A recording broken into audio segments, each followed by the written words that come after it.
मकर संक्रांतीनिमित्त प्रतिवर्षाप्रमाणे याही वर्षी चिखलीकर परिवारातर्फे हळदी कुंकाचा कार्यक्रम लोहा शहरातील व्यंकटेश गार्डन येथे विविध सामाजिक समाज उपयोगी संदेशासोबत हा हळदी कुंकाचा कार्यक्रम व्यंकटेश गार्डन येथे मोठ्या आनंदाने पार पडला। फुलांची रांगोळी व विविध देखावे व दैनंदिन जीवनातील वस्तू हजारो महिलांना वाणाच्या रूपात भेट देण्यात आले।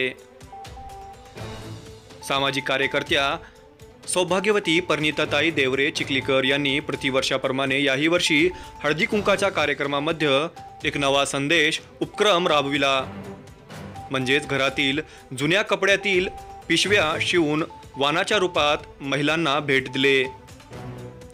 हे आपण प्रत्यक्षात पाहू शकता। प्लास्टिक पिशवीला पर्याय म्हणून ही घरातील कपड्याची पिशवी महिलांना भेट दिली।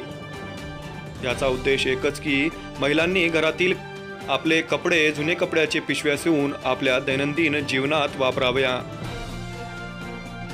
परिणिताताई हे गेल्या अनेक वर्षापासून हळदी कुंकाच्या कार्यक्रमामध्ये विविध संदेश व समाज उपयोगी उपक्रम राबवतात।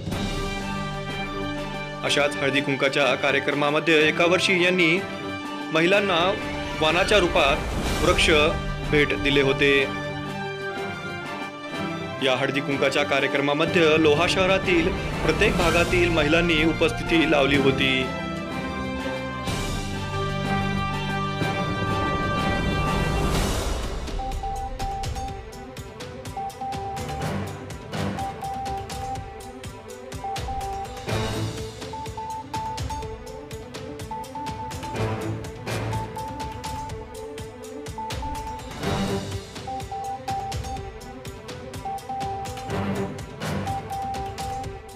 या कार्यक्रमात येणाऱ्या महिलांना फराळाची पण सोय करण्यात आली होती। आपण पाहू शकता सामाजिक कार्यकर्त्या प्रत्यक्षात महिलांना फराळाचे वाटप करताना दिसत आहेत।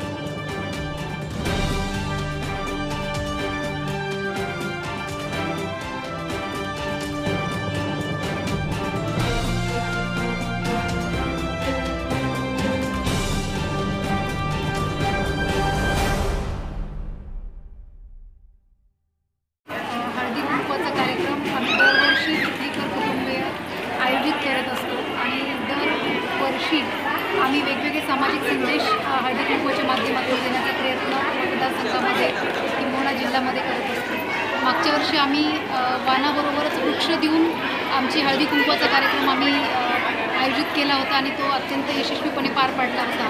त्याच पद्धतीने यावेळची आमची थीम आहे ती से नो टू प्लास्टिक, म्हणजे प्लास्टिक बंदीच्या विरोधामध्ये आम्ही आजचे हळदी कुंकवाचा कार्यक्रम आयोजित केलेला आहे। महिलांना कापडी पिशव्या म्हणजे ज्या वाया गेलेला कपडा असतो आपल्या कॉटनचा त्याचे शिवून आम्ही पिशव्या महिलांना वाणांबरोबर देऊन असा संदेश दिलेला आहे। कारण प्लास्टिकचं एकतर विघटन होत नाही आणि प्राण्यांच्या खाण्या म्हणजे गाई म्हशी असतील त्यांच्या पोटामध्ये म्हणजे खाऊन आजार होत आहेत, प्रदूषण तर वाढतंच आहे आणि त्याचबरोबर प्लास्टिक हे आपल्या जीवनालाही खूप घातक असल्याकारणाने आम्ही कॉटन पिशवीचा म्हणजे आपल्या कापडी पिशव्यांचा प्रचार करण्यासाठी म्हणून आजची ही थीम ठेवलेली आहे।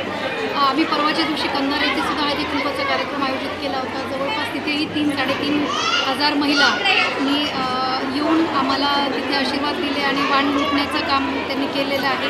आणि त्याच पद्धतीने आज लोहा येथे सुद्धा आम्ही हळदी कुंकवाचा कार्यक्रम कापडी पिशव्या आणि त्याचबरोबर वाण देऊन आम्ही आज इथे साजरा केला। जवळपास इथे सुद्धा 3 ते 3.5 हजार महिलांनी आपली उपस्थिती लाभून वाण लोटण्याचा कार्यक्रम आमचा अतिशय उत्साहामध्ये इथे सर्व जनतेस विशेषतः महिलांना माझी विनम्र विनंती राहील की त्यांनी प्लास्टिकचा वापर कमीत कमी करावा आणि कापडी पिशव्यांचा वापर आपल्या दैनंदिन आयुष्यामध्ये करावा असे नम्र आवाहन मी सर्व महिलांना विशेषतः या हळदी कुंकवाच्या कार्यक्रमानिमित्त करते।